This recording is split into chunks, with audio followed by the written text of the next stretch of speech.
Hello, everyone. All right, it is 12 o'clock, so I am going to go ahead and get started. I'm sure folks will continue rolling in, and we'll just go ahead and welcome them as they do so. Welcome to Financial Sense, Financial Basics One-on-One. My name is Ashlyn Levitt, and I am the Assistant Director of Events and Volunteer Management here in Grand Valley's Alumni Relations Office. As a Grand Valley alumni, our commitment to you is as a Laker for a lifetime. We will always be alongside you and all of our alumni, ready to help you reach your next goals. No matter what stage of your life and career, you can turn to us for a lifetime of support. With this idea in mind, we are offering Financial Sense webinars. Join us for lunch every Wednesday in February as we dive deeper into a variety of key financial topics. Before I introduce our presenter for today, I do have a couple of Zoom keeping notes. This presentation will be recorded and will be accessible on the Financial Sense webpage. We'll also send it out to you via email. Please feel free to submit questions using the chat function. I will be monitoring these throughout the presentation. If there's time at the end, we will also take additional questions before wrapping up programming right around 12:50. With that, I have the pleasure of introducing Melissa Stewart, a fellow GVSU alumna who was instrumental in the creation of the Retire Well series and who we are lucky enough to have facilitate our program this afternoon. As the founder of ClearVista Advisors, Melissa's mission is to help provide people with a clear view of their financial future. The team at ClearVista Advisors does this through working with employers to provide a successful retirement plan benefit to employees, as well as working one-on-one with individuals. Melissa strives to take complex investment concepts, retirement plan best practices, and financial planning topics and simplify them for her clients. With independent and objective advice, she provides clients with customized services to help meet their specific needs. Every institution or individual her team works with is unique, and therefore they strongly believe in tailoring customized service approaches and solutions to help people meet their unique situations, industry, and demographics. Melissa, thank you so much for being here today. I'm going to go ahead and give you screen sharing capabilities. Great. Thank you so much for that introduction, Ashlyn. And I will go ahead and turn on my screen. All right. Can you see my screen? Yes. Woo! We love it when technology works, don't we? Well, thank you so much for being here today for our financial basics presentation. I know Ashlyn already gave a little bit of introduction about me. So I have been doing this now for almost 20 years. Which is pretty amazing. I graduated from Grand Valley with a double major in finance and business management. Go Lakers. And then I went on to go get my certified financial planning designation and some additional licensing and designations to do what I do today. So when I'm not busy serving my clients, I'm running around with my children. My daughter's in gymnastics. My son is in baseball. I help coach the team. So I stay busy in the West Michigan community as well. So with that, we'll go ahead and get started today with my hot pink fanny pack story. Finances always kind of came a little bit naturally to me. I grew up with a family that didn't have a lot of money, so we had to make every literal quarter penny count. And I remember that in fourth grade for me, I really, really wanted a Game Boy, which is going to date me. That's how you know I've been doing this for 20 years, is because yes, Game Boys were all the rage then, with Kirby and Donkey Kong and those types of games. And we didn't have money in my family to buy that. So I was like, how can I make enough money in order to buy a Game Boy? And I convinced my mom to take me to Bulk Foods, basically a store where you could buy candy in bulk. And I bought fireballs and warheads and basically whatever candy was in at that point in time. And I stuffed it into my hot pink fanny pack. I figured out how much did each individual piece of candy cost me, and then how much was I going to sell it for, and then how much profit I was making on every single piece of candy. And that worked out for a while until my fourth grade teacher found out I was selling things at school. And he told me I couldn't do it anymore. But a Game Boy at that time was like $100, and I think I made it $80 there. And that was, pretty good for starting out. So for me, I had this spiral notebook that I kept track of all the candy I sold each day and my progress towards buying a Game Boy. And for me, that was really the start for me to understand, like, we didn't have money. So every dime I earned, I needed to keep track of and start budgeting for. So that started for me naturally in fourth grade. But I also realized that a lot of people, either that's just not, it doesn't come to them naturally, right? There's a reason why I'm not a doctor. There's a reason why I'm not a marketing expert, right? To me, finances have come naturally since I was a young child. But what shocked me, and this course came from a psychology professor that was teaching a capstone course.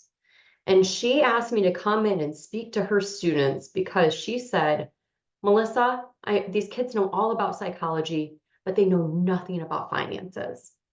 You could be graduating with a degree in something medical, marketing, science, whatever your degree is in, and you're leaving college without any idea of how to manage your credit score or how to create a budget. And so that's really where today's presentation came from.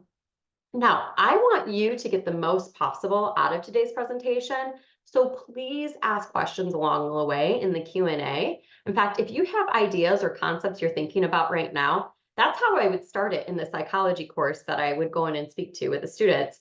I would just grab a whiteboard and start writing down their questions, and we would tackle them one by one by one. So I already have a little bit of a set agenda for today, but you took the time out of your schedule to be here today. So as you have questions, ask them, and Ashlyn will interrupt me, and then we'll go ahead and answer that too, or I'll let you know that we're going to tackle it maybe a little bit later on in today's presentation. Sound good? All right.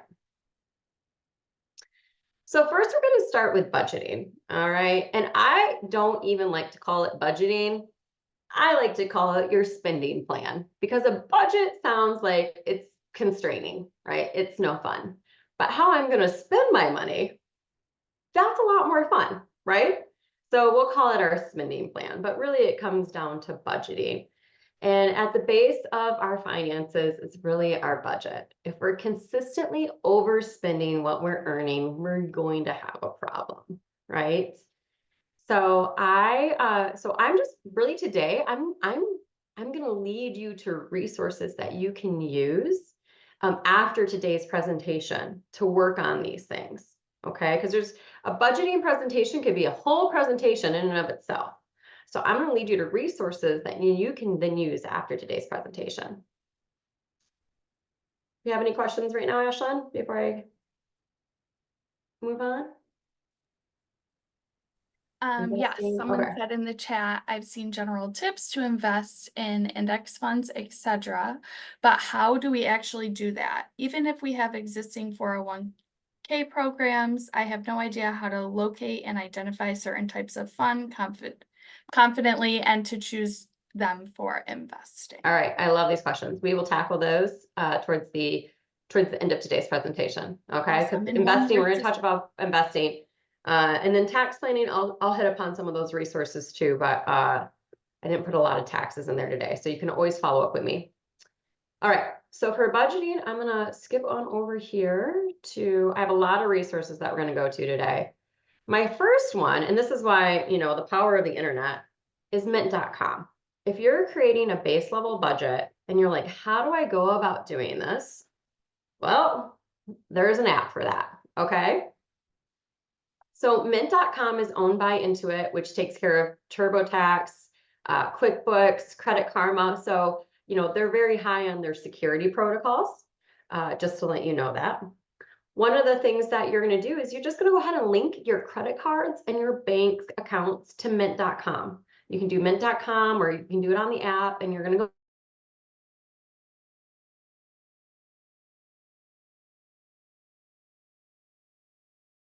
go to your checking account. Or I have a credit card with Capital One, and you link your Capital One credit card to this, and it's going to start tracking your transactions that are coming through on your credit card. And then it's really going to make budgeting easy for you. You're going to see how much do I have in my investment accounts. You can link your 401k. You can link your investment accounts at Vanguard, Fidelity, Schwab. You can put in your address, and it's going to estimate the value of your home, and it's going to give it to you all in one nice spot. Okay. And then from there, it's going to help you create a budget. Okay.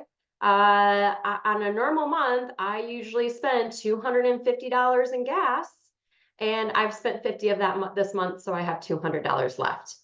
Okay, so it's going to help you create a digital budget for you to keep track of your expenses, or, expenses that kind of get out of hand sometimes can be going out to eat or my entertainment, right? Things of that nature. So it's kind of nice to see, oh, I've already spent my restaurant budget this month.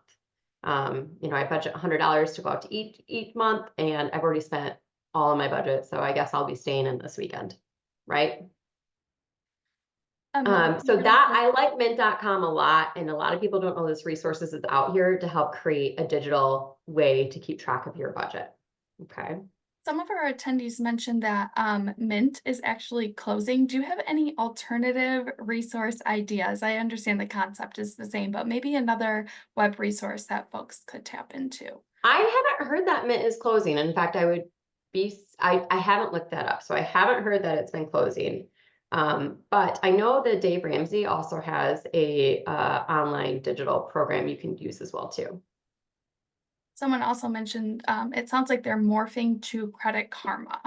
Correct. They own Credit Karma, so maybe it's a rebranding thing. But we can follow up with you, Ashley, if you want to take note of that. We can put a note in our follow-up email today about that. Absolutely, thanks. Mint's also, and this is how they kind of make money. I mean, because nothing's free in this world. So what Mint is looking at like your credit card and your interest rate, and then it's going to make suggestions to you about maybe like if there's a better credit card out there for you. So or if there's a better loan out there for you. So that's how they're kind of making money on the behind the scenes, by making those recommendations to you. So. Okay, and we did have a couple more questions come in here. If you want to go ahead and address those. One person asks, I'm a new American and new to having a credit score. I still don't have one because it's been overwhelming to even start thinking of it. Any tips on how to get started in building a credit score as an adult? That is a great question. So I'm going to answer while we're on the budgeting. I'm going to go to that next. I'm going to finish the budgeting conversation, and then we'll move on over to credit scores. Great. And one more question in terms of budgeting is there standard budget ratios based on your income, or should you spend in different segments, car, grocery, shopping, etc.? Okay, so I see it's great. Okay, so ratios. Okay, so mint.com is the question about security. And, is security, your credit card company could get breached, your bank accounts could get breached. Mint.com is they own TurboTax, it's by Intuit, they own QuickBooks, they own TurboTax. So people are doing their tax returns with the same like security protocols in place. So, and it's a personal opinion, but in my own personal opinion, it's a very secure site, considering we know that they're owning QuickBooks and TurboTax. And then linking it to your bank account information. So, and they're just using what we call screen scraping technology. So they're just taking the information from your bank account or from your credit card and showing it to you in their nice little app. They're not able to do any transactions on your account. So it's like view only access, if that makes sense. When we go over to talking about ratios with regards to budgeting, just in your Google search, look up Dave Ramsey budgeting worksheet, okay? And then that's going to bring you over to these useful forms right at the top of your Google search from Dave Ramsey. Now, I have mixed opinions about Dave Ramsey, but I do like his budgeting worksheets. So we'll put it that way. The one I like the most, and they have different ones that you can use, but the one I like the most, and I think that's why it's listed first, is just called this monthly cash flow plan. And when we look at the monthly cash flow plan, it has a little guide for how to go about reading this document and viewing it. You can print it out and use a pencil. I say track this over a couple months, But when the question was about ratios and how much does the average household use for these different things, that's what this shows. So for example, you'd put your monthly income up here, or the average. If your income is variable each month, then I would put the average income that you usually make, okay? And then the average household usually spends somewhere between 5 to 15% of their income on groceries and food. Make sense? So you're like, oh, I make $5,000 a month. Well, my max budget should be 15% of that for food. Okay. So you can go and write that in there. Now, anything that has a little envelope, if you've heard about the Dave Ramsey envelope system, it's basically saying that sometimes there are categories that we are more likely to overspend in. So you would take the cash out of your bank and say, you know what, each month I've budgeted $500 for groceries. You go to the bank, you take the $500 out, you put it into an envelope, and every time you go to the grocery store, you use that envelope to pay for your groceries. And when the money's gone each month, it's gone. Or if it's left over, you got a little extra for next month. Or if it's left over, you have a little extra for when you want to do some entertainment that month, right? So, but it's a way to help stop overspending. So each of these categories show, and then we have, normal, regular monthly bills here. And then some of these things are like extras throughout the year. So you can put that money in an envelope each month, say, you know what, on average, I spend about $600 a year on clothing. That would be $50 a month. So each month I'm going to take $50 cash and go ahead and throw it in my clothing envelope. So that way I know how much money I have saved up for my clothing budget. Okay. All right. And then it goes down here. So into even more expenses. So you can even take a look at some of these things. And then, at the end of the day, we got to look at your total income and how much we're going to spend. And, of course, they always like a little bit of a surplus. This one even has areas for savings. So we even put your savings as part of your budget. Okay. Like building up an emergency fund. Melissa, can you clarify, are you putting your take home, your monthly income after taxes and other withholdings? Correct. Yep. So this is what my monthly take home pay right up here. So that's going to be like how much is hitting my bank account each month or, every other week. Thank you for clarifying. Yep. All right. So that's kind of the budgeting thing. And then we had a question on that I was going to go back to. Oh, credit. So I love this site, Better Money Habits.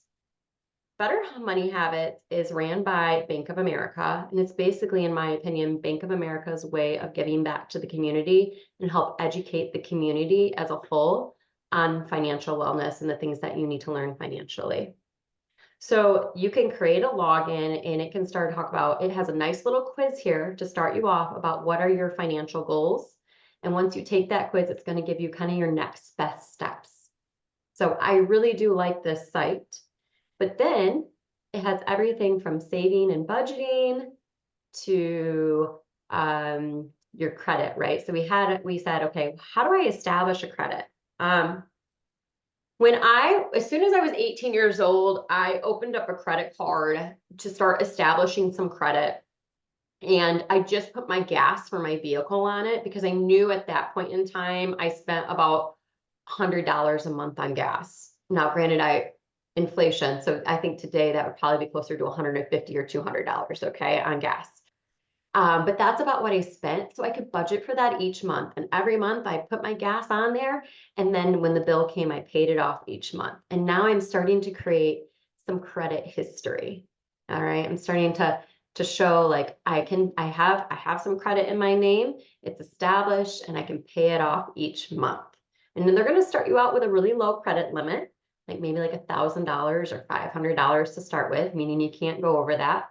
But that's how you start out. So they have everything from what should I be looking for when I'm choosing a credit card to my credit report. What do I need to know about my credit report?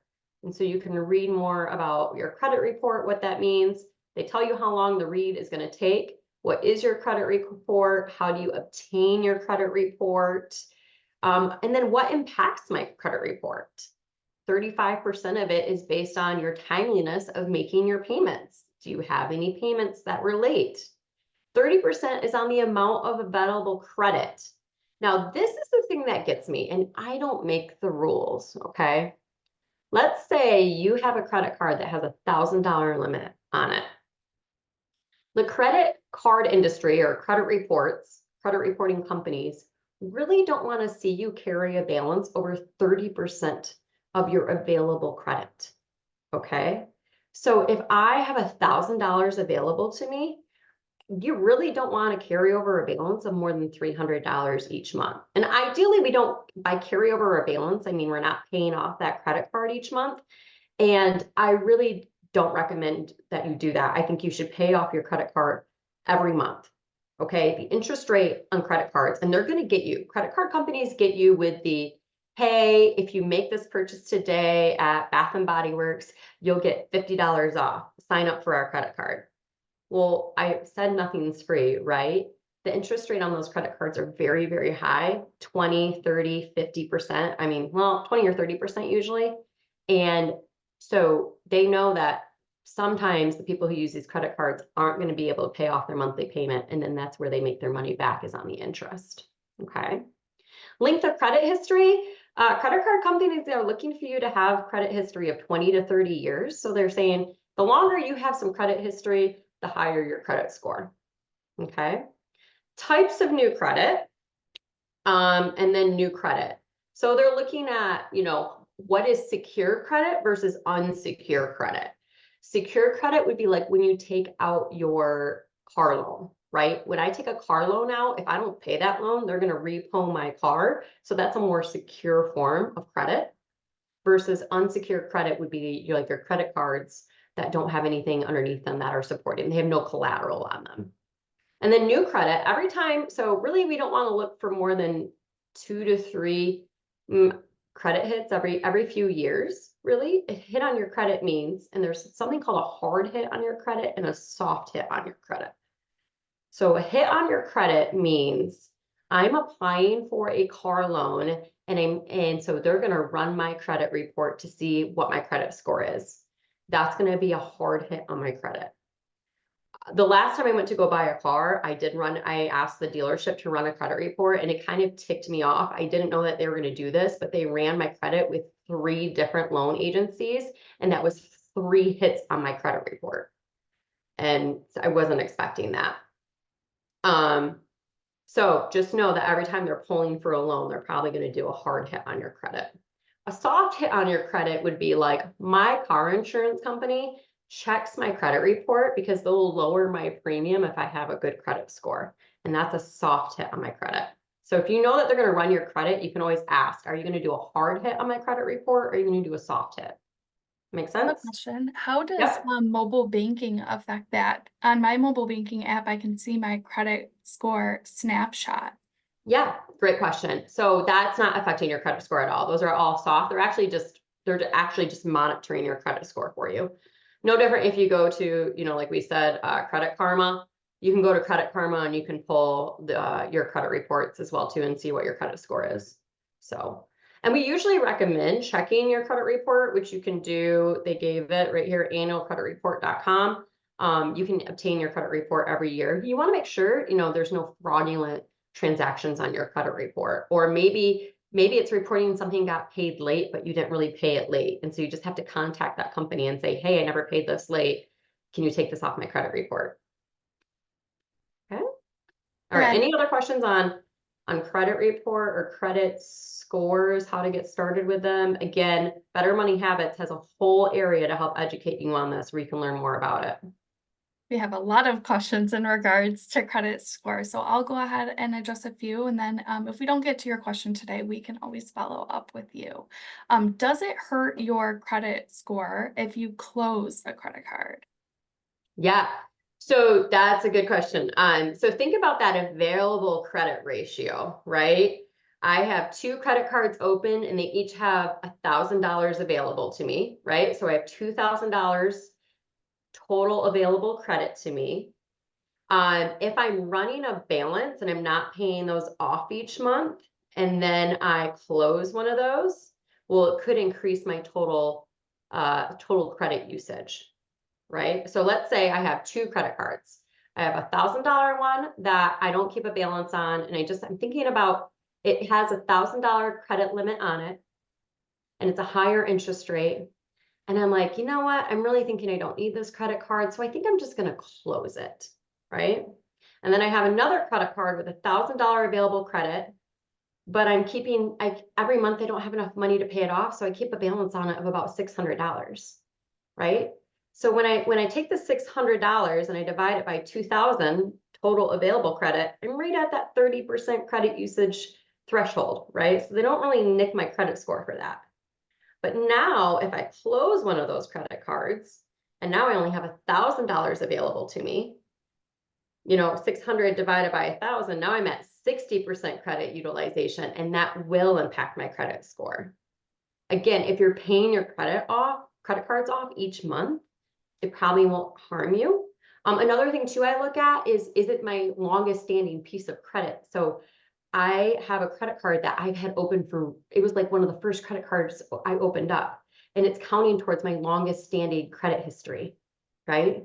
So I'm just going to leave that credit card open so that way and I have to use it every now and then. I learned this the hard way. If you don't use that credit card every now and then, they're going to close it for you anyways. So like I have opened this one in early college, and I just kept it open because it was like my longest standing piece of credit out there, right, for credit history, and I didn't want it to drop off.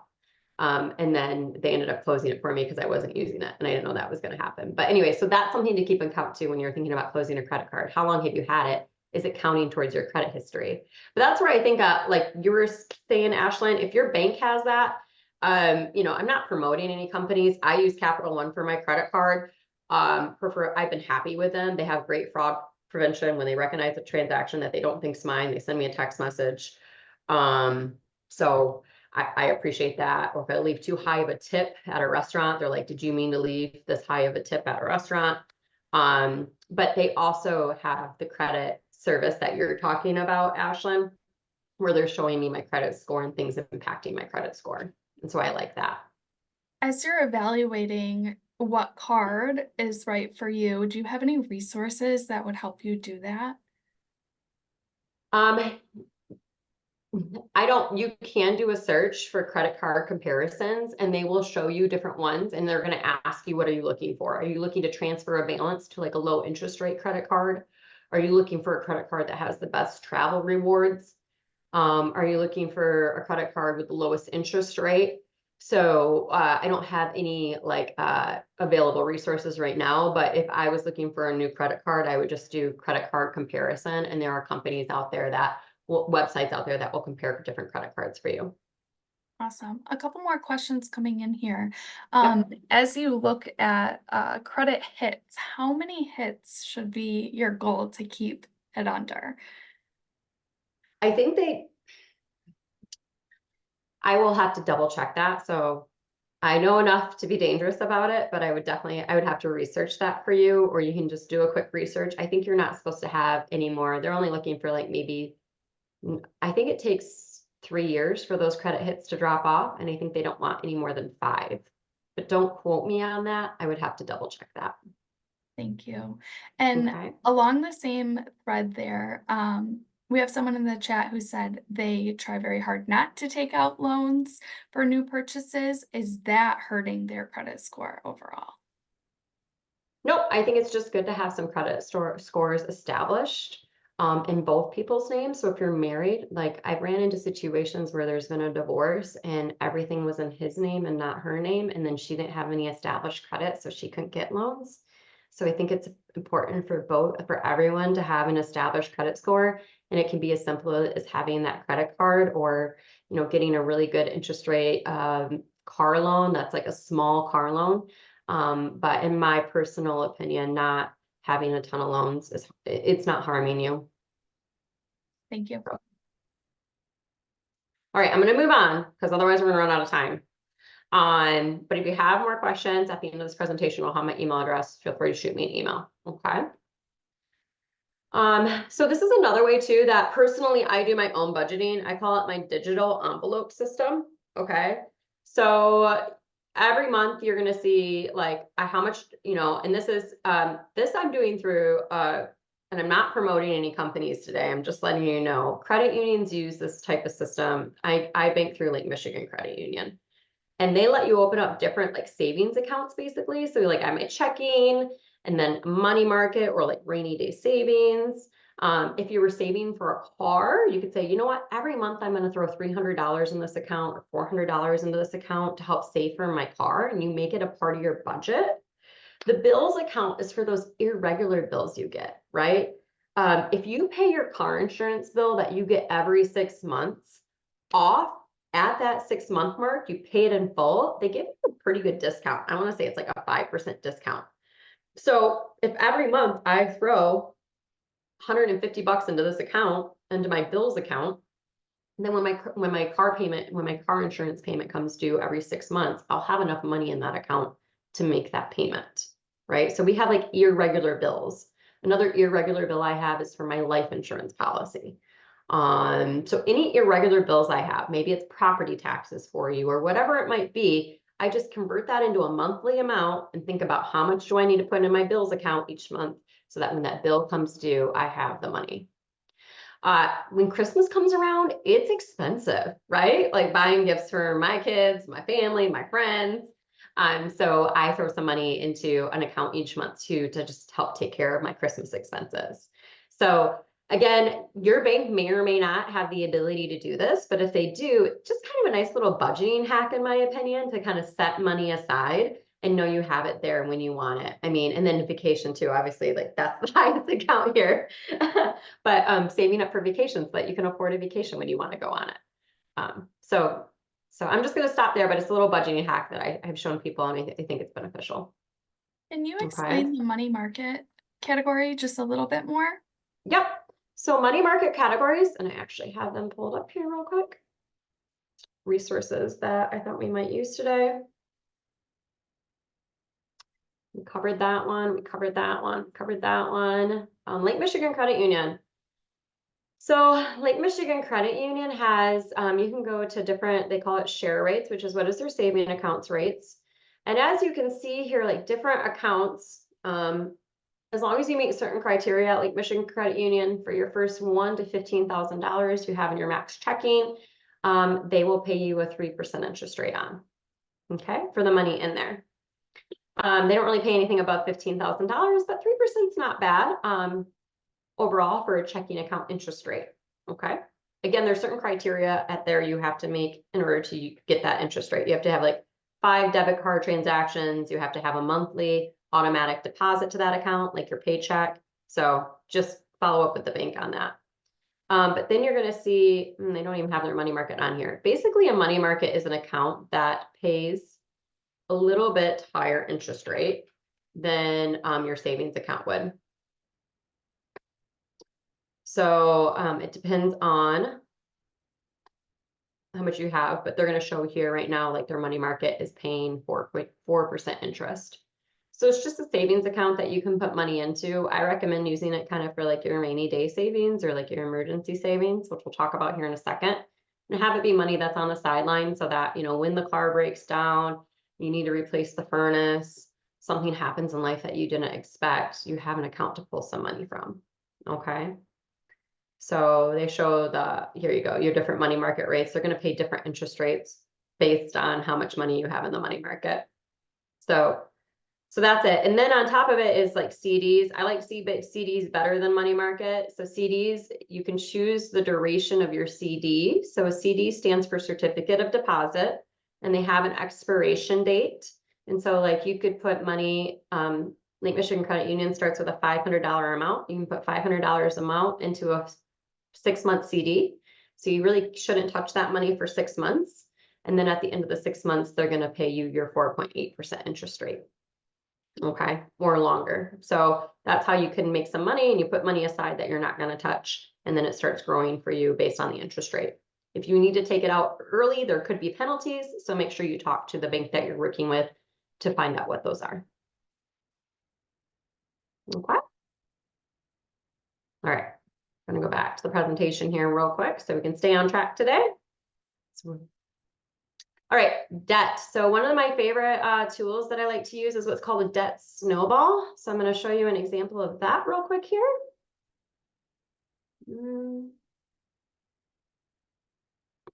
So I Googled debt snowball and undebt.it came up, and I tested this calculator out and it works just fine. So debt snowball is a way to pay down your debt that was made popular by Dave Ramsey. And honestly, there's a little bit of psychological hack to it too. It's like once you pay down your debt, first you pay down your lowest debt first. So, and then you move on to the next highest balance and the next one. So I'm going to show you an example of this real quick. So let's say I have a car loan, right? And my current balance on my car loan is $20,000. And my minimum payment on that is $300 a month. And my interest rate on it is 7%, right? And then I have a student loan. And my student loan, I still owe $30,000 on that. My payment on that is $250 a month. And my interest rate is 6%. We shouldn't have a balance on our credit card, but hypothetically speaking, let's say we do, okay? My minimum payment on that's pretty low. I only owe $75 a month on it, but they're charging me a 13% interest rate. And then last but not least, I have a mortgage and I owe $150,000 on my mortgage. I got a little while ago, so my interest rate was 5% and my payment on that is $1,500 a month, okay?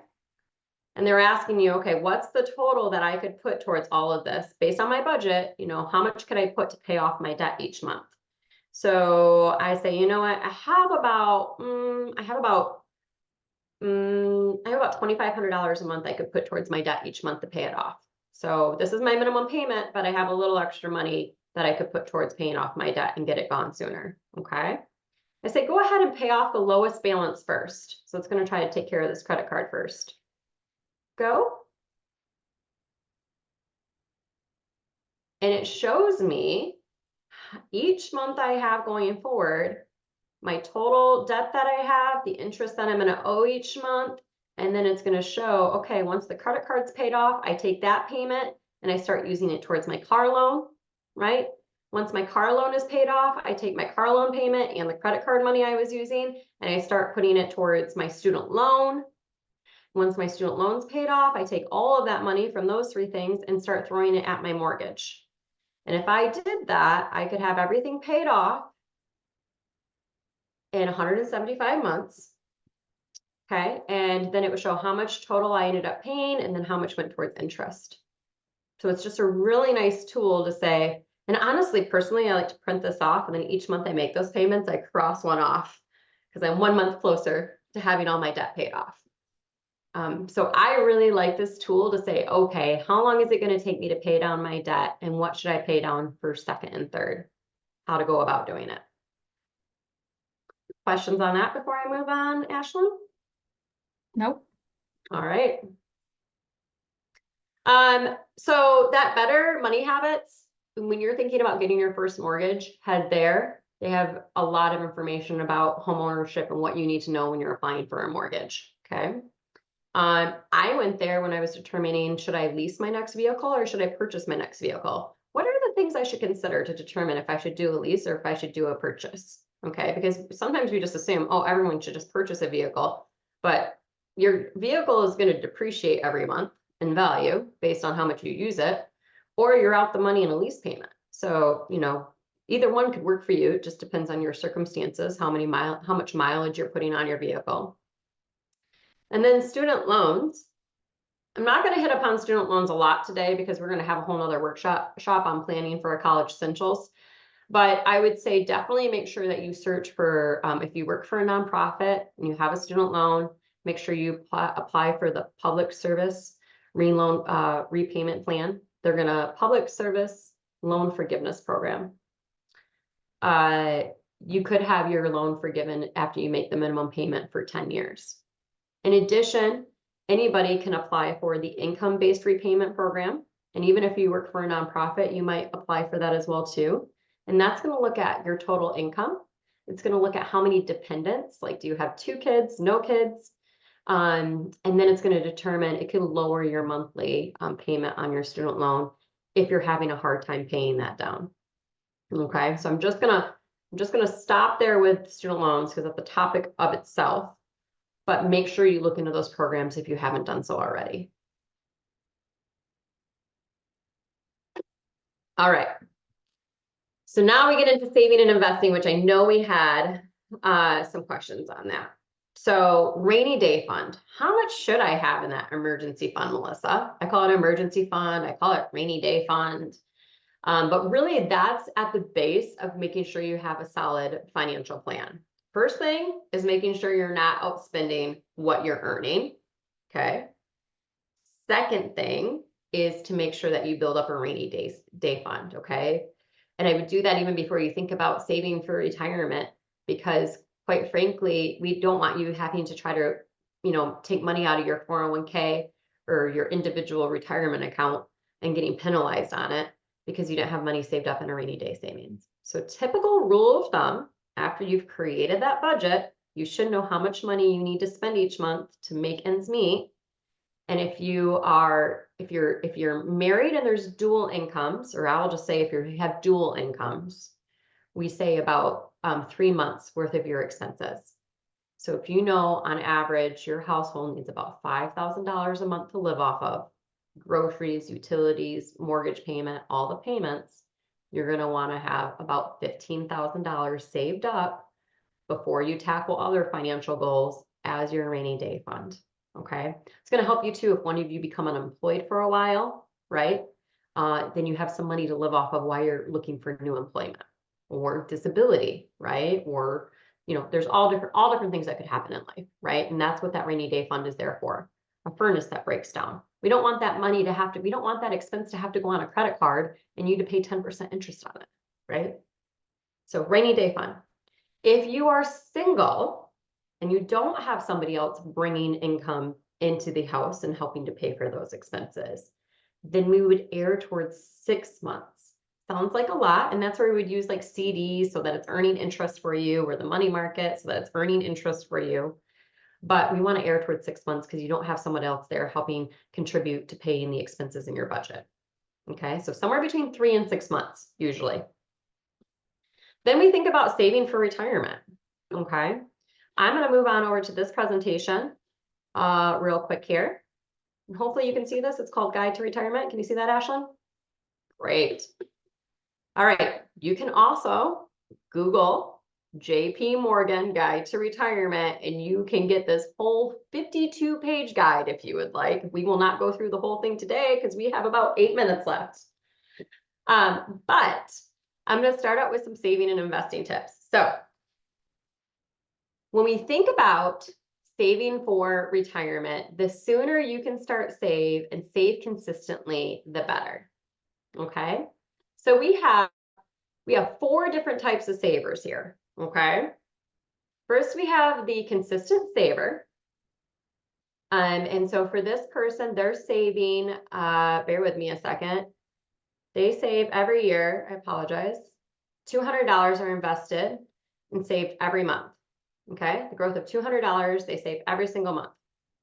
Okay, consistent saver. So over their lifetime they started at age 25. And from age 25 to 65, they saved that $200 a month. But you know what? They didn't want to invest it because they were just really conservative, and they didn't want to invest it because they never wanted to, with investing, there's some risk, and we watch our account go up and down in value. And so they just earned 2.3%. And at the end of their lives, they would have had about $158,000. Okay, they saved $96,000 and they ended up with $158,000. Then we have the early saver and investor. So this person saved from 25 to age 35. So after age 35, they stopped saving. So they saved $24,000 total, and they invested it, and they earned about 7% in their investments.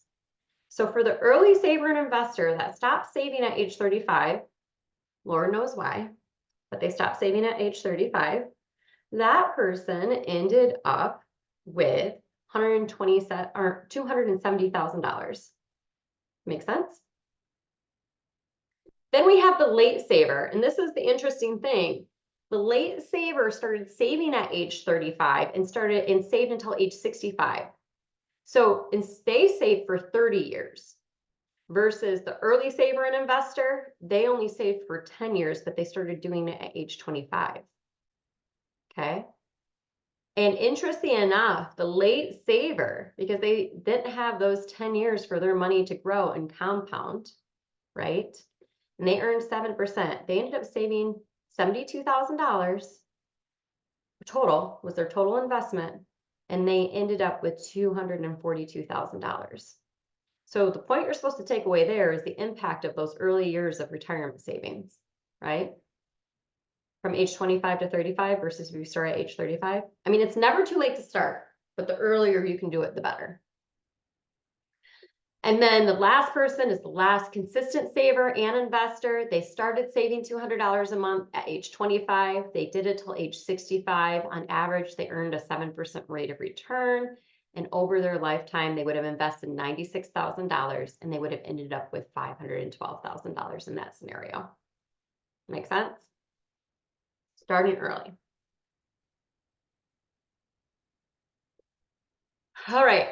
So if I'm thinking about saving for retirement, right? Because we all have a goal of retiring someday. And honestly, my first job in finance was as a teller at Lake Michigan Credit Union. And I remember them giving me this packet and it said 401k on it. And for-profits have a 401k, usually retirement plan. Nonprofits have a 403b. And I remember thinking, what is this? I thought I had Social Security and I thought Social Security would just take care of it for me. I had no idea you had to save for your own retirement. It wasn't taught to me in high school. And I was still going to college for my degree. So I had no idea. And you do need to start saving. And so this is looking at different income household levels. Okay. And then what age did I start saving? And then here's what we would recommend that you save towards retirement. Okay. So let's say you graduated, you got a job, it was paying you $50,000 a year. Okay. And when you graduated, you started saving right away. And we would say, okay, great. You were 25, you're making $50,000 a year. You could save about 6% of your income would be taken out of your paycheck and put towards retirement savings, and you'd be on track for retirement. But that same person who makes $50,000 a year, but they didn't start saving until they were 45, we would say in order for them to be on track for retirement, they would need to save about 18% of their paycheck because they have so many less years for their money to be invested and grow. Okay, so this is just a little checkpoint to say, okay, how much am I saving? And whatever your employer is contributing would count towards that. So if your employer is giving you like a 3% match and I'm saving 3%, then I would be at 6%. Okay, so that would count towards it. Again, to find this guide, you're going to go to JP Morgan Guide to Retirement and it will pull up for you. All right. Accounts to save in. So there are different types of accounts to save in. Okay. And so the first thing I'm going to talk to you about today is going to be if you have the ability, and actually there's another chart I want to look at here. Bear with me one second.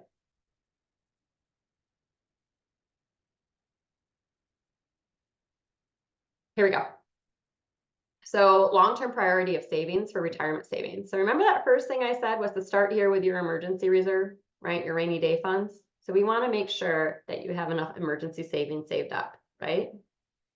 Then when I'm saving for retirement, after that's done, I want to think about what is my employer contributing, right? If my employer is providing a 3% match, if I put 3% in, well, that's almost like 100% rate of return right away, right? I put 3% in, my employer puts in 3%. That's great. I doubled my money, right? So we want to look at your defined contribution plan, which is what we know as a 401k or a 403b with your employer. What is their matching contribution? Okay. For both maybe your house savings account and for your 401k or 403b. Okay. After you're taking advantage of your employer's match, we really do want you to save more money in your health savings account. Well, first take advantage of your employer's match. I agree with this. And then the next thing says pay down any high interest rate loans. And I also agree. Let's take care of those. Okay. It says anything greater than 7% is what we recommend that you get paid down before you move on to step 5 and 6. And the next step at 5 and 6 is I paid down my high interest loans. I'm already taking advantage of my employer's match. Now I want to save more in my health savings account and defined contribution plan if I can do so.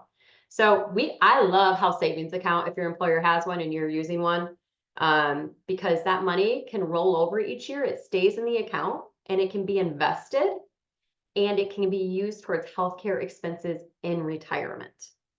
Okay. On average, people have about $250,000 to $500,000 for a couple of healthcare expenses in retirement. And so the money you have saved and have invested in this account can go towards those expenses in retirement. And with a health savings account at age 65, if you're like, oh, I don't need that money for healthcare, I just need that money to live off of, you can take it out of that account and you're just going to pay taxes on it because it's money you've never paid taxes on. But when the money is used for healthcare expenses, it's never taxed. And quite frankly, there's no other account out there that I'm aware of that's never taxed. So I love health savings accounts. And then we're going to take advantage of your defined contribution plan, make sure you're on track for retirement. And then we're going to look down at paying down additional loans. Okay. All right, I'm going to pause there, Ashley, because we only have a few more minutes. What are our highest priority questions? Yes, we had one just roll in that said, what are the determinants to fully funding a 401k or other tax deferred accounts? I'm sorry, the detriments. The detriments? Well, with an employer 401k or employer 403b, you can only take money out.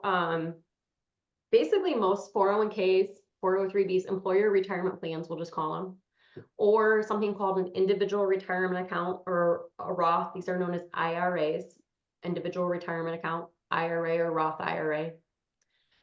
You really don't have access to the money until age 59 and a half. Otherwise, you could pay a 10% penalty. Roth IRAs are a little bit different. They have a little bit different rules, but for the most part, the goal is to leave that money in those accounts until you're at least age 59 and a half. Okay. And then you can take the money out. If it's a 401k, a pre-tax 401k or an IRA, when you take the money out, and usually you're going to do it in chunks, it's going to be taxed in the year you take the money out as though it's income you earned that year. With a Roth 401k, most employers now allow you to make contributions to your 401k plan, or you can contribute to something called a Roth IRA. It means you pay when you contribute to the account, you pay your taxes on that money now, and then the money grows in the account tax free. And when you take the money out, you don't owe any taxes on it. But if you did take the money out before age 59 and a half, you could get assessed a 10% penalty. And a lot of employers' plans won't let you take the money out unless it's like a hardship situation. So that's like my house is being foreclosed on, or I had unexpected medical expenses. Most employer retirement plans are set up to say, nope, this money is meant for retirement. So we're really not going to let you access it until then. So that's why we want to have the emergency savings. But otherwise, putting the money in the plan and letting it grow and stay invested. Retirement plans are either tax, like a normal pre-tax one is tax deferred, and the money grows better and faster in it that way. And with Roth, you already paid your taxes on the money you put in it. And so I call it prepaying your taxes. You already paid your taxes on the money you put in it, and you get all that growth tax-free when you take the money out. And so that's one of the things I was going to go to when we're talking about Roth versus 401. So this is just showing like a Roth 401k versus traditional 401k. Now, in your employer's plan, it's the same plan. It's the same 401k plan. So let's say hypothetically, you're an employee of Grand Valley State University. They have a 403b plan, and you can either make pre-tax 403b contributions, or you can make Roth 403b contributions from your paycheck, money that goes into the plan. It's in the same plan, same investments. They're just keeping track of how much money is in there pre-tax and how much money in there is already money you've paid taxes on. But it's all part of the same account, same investments, same beneficiaries. They're just keeping track who's there. In Grand Valley's case, it would be like TIAA or Fidelity. Those are the ones helping running their retirement plans. Okay. But this is a quick calculator to say, okay, should I be making Roth contributions or should I be making traditional 401k contributions? This one's ran by Charles Schwab. And you can just go ahead and put in some general information, and then it will tell you which one is better for you to contribute to. Usually for most of us, unless we're high income, attorneys, doctors, executives who are on like the highest tax brackets, they probably shouldn't make Roth contributions, but just about everybody else, Roth contributions would make more sense for them. Okay. Thank you. Yeah. I am going to go ahead and wrap us up here. I'm going to take over screen sharing if you don't Yep. I was mind. just going to put my contact information Yeah, here. please. I Real have quick. it actually on my Yep. screen. So Oh, okay, great. Yeah.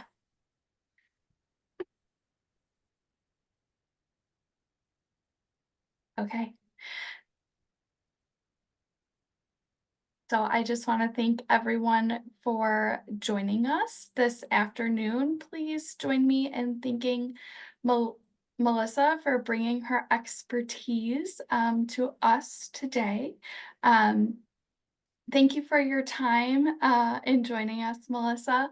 Additionally, thank you for everyone who joined us this afternoon. As a friendly reminder, we will be here every Wednesday throughout February on your lunch hour. Our next session is 6 barriers of investment, or 6 barriers to investment success, and Melissa will be joining us for that as well. This presentation looks at the 6 biases from the field of behavioral finance, how these biases affect decision-making ability, and how the impact they can have on investment portfolios. You can visit our website, gvsu.edu/alumni, for more financial sense programming or to access the recording. Please also keep an eye on your emails, as we'll be sending a follow-up to you later this week with the recording, some of the resources Melissa mentioned, as well as a reminder of her contact info. Lastly, as always, you can find both additional resources and future alumni events by checking out our website, gvsu.edu/alumni. Thank you so much for joining us.